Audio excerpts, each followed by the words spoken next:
Hey everyone, welcome back to my channel. Today I'm going to be showing you how to create an email signature for your Gmail account. So I'm currently on my Gmail account. I am going to go over to the gear icon, then hit all settings. All right, then we're going to scroll down until we find the signature settings. So it's pretty close here to the bottom. I'm going to click create new. Now we're going to create a name for the signature. I'm just going to label this default signature and create.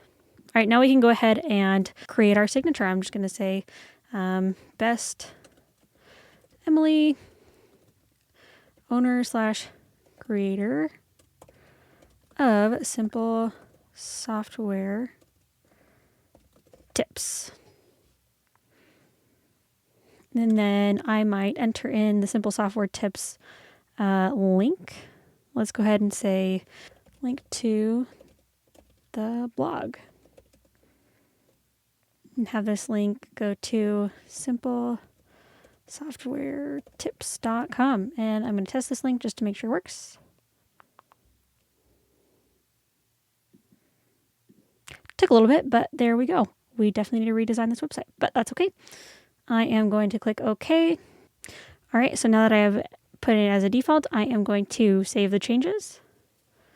And let's go ahead and test this out. Yep, there we go. We have the signature ready to go and ready to use. But I hope that you found this video helpful. If you did, be sure to like and subscribe.